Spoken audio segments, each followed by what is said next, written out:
दिव्यरूप चक्षु कैशा परी झाला, ठसा उमटला कवना परी. चहू देहाचा वर्ण अवर्ण देखिले, विश्वम्या पाहिले तयामध्ये.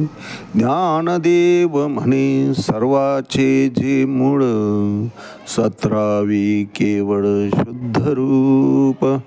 माऊली ज्ञानेश्वर महाराज की जय.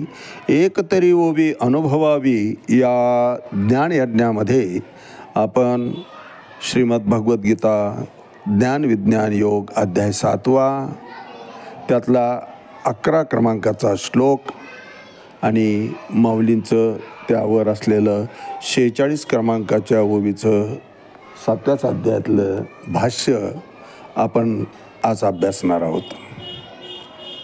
भगवंत 11व्या श्लोकामध्ये सांगतात, बलम बलवताम चाहम कामराग विवर्जितम धर्माविरुद्ध भूतेषु कामोस्मी भरतवर्षभ. अर्थात, हे अर्जुना, मी बलवंताचं बल आहे. जे काम, जे आसक्तीरहित काम आहे, असा काम हे भरतश्रेष्ठ, हे अर्जुना, तो मीच आहे. तो धर्मतत्वाविरुद्ध नसतो. अर्थात बलवान मनुष्याने आपल्या बळाचा उपयोग वैयक्तिक आक्रमणासाठी करायचा नसतो. दुर्बळांच्या संरक्षणार्थ त्यानं ते बळ वापरायला पाहिजे. विद्या, धन, तप, बल, तारुण्य, कुळ हे सर्व मनुष्याचे वैभवशाली गुण आहेत, याचं आपण चिंतन केलं महाराज. आणि साधू आणि खळ म्हणजे दुष्ट दुर्जन यांच्यामध्ये हाच फरक आहे की साधू विद्या ही वाद घालण्याकरता वापरतो. जे काही ज्ञान प्राप्त झालं आहे, विद्या विवादाय. धन असेल तर असा खल मनुष्य, असा दुष्ट मनुष्य ते धन दुसऱ्यांना त्रास देण्यासाठीच वापरतो. मद चढतो त्याला, धनम मदाय शक्ती परेशाम परपीडनाय. आणि शक्ती जी आहे ही फक्त दुर्बलांना छळण्याकरता, दुसऱ्यांना त्रास देण्याकरता तो त्या शक्तीचा वापर करत असतो. परंतु साधूचं तसं नसतं. ज्ञानाय दानाय च रक्षणाय. विद्या, धन आणि शक्ती या तिन्ही गोष्टींचा त्यानं अनुक्रमे कशासाठी वापर करतो तर ज्ञानाय, दुसऱ्याला ज्ञान दान करण्यासाठी तो वापरतो. धन दुसऱ्याला दान देण्यासाठी, धन दानाय, ज्ञान ज्ञानाय, धन दानाय. आणि शक्ती रक्षणाय, दुर्बळांचं रक्षण करण्याकरता तो त्या शक्तीचा वापर करत असतो. ज्याच्या त्याच्या विचारसरणीवर हे अवलंबून असतं. मग भगवंत म्हणतात, या संपूर्ण प्रदान केलेल्या शक्ती, मग तो दुर्जन असो सज्जन असो, या सर्वांच्या ठिकाणी मीच प्रदान केले. मग या ठिकाणी प्रश्न असा येतो की दुर्जनाला शक्ती प्रदान करण्याचा भगवंताचा उद्देश काय आहे? अहो, दुर्जनाला शक्ती प्रदान केल्यामुळंच सज्जनाची किंमत कळते महाराज. नासलेला आंबा बघितला की चांगल्या आंब्याचं महत्त्व कळतं, चांगल्या आंब्याचे गुण कळतात. चांगला आंबा हवासा वाटतो, त्याला खावासा वाटतो. अगदी हे तसंच आहे. दुर्जनांमुळं सज्जनांची प्रतिमा उज्ज्वल होत असते. आणि शेवटी या सृष्टीला मागं आपण चिंतन केलं की भगवंताची कुठलीच निर्मिती ही विनाकारण नाही, त्यामागं कारण आहे. कारण भगवंत सगळ्या गोष्टीला कारण आहे.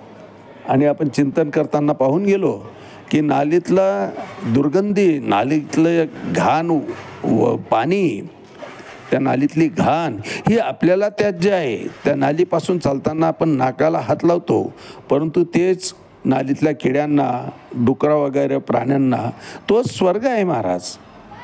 म्हणून कुठलीच गोष्ट भगवंताची विनाकारण नाही आहे, त्यामागं काहीतरी उद्देश आहे. त्या निमित्तानं त्या घाणीचं ते सेवन करतात. त्या घाणीचं दुर्गंधी ही एक प्रकारे कमी करण्यास ते मदत करतात. भगवंत सांगतात म्हणून या सगळ्या शक्ती अर्जुना जीवाच्या ठिकाणी मी प्रदान केले आहे. बलम बलवताम चाहम कामराग विवर्जितम धर्मा विरुद्ध भूतेषु कामोस्मी भरतवर्षभ. आणि यावर भाष्य करताना माऊली 46 क्रमांकाच्या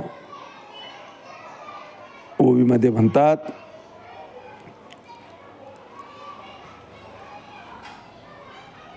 भूतांच्या ठाई कामू तो मी म्हणे आत्मा रामू, जेने अर्थास्त धर्मो थोरू होय. अर्थात ज्यांच्या आचरणापासून धर्म आणि अर्थ हे पुरुषार्थ साध्य होतात.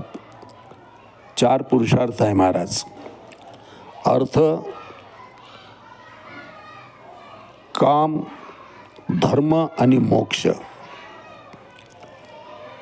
अर्थ आणि काम हे प्रापंचिक अनुषंगानं पुरुषार्थ आहेत.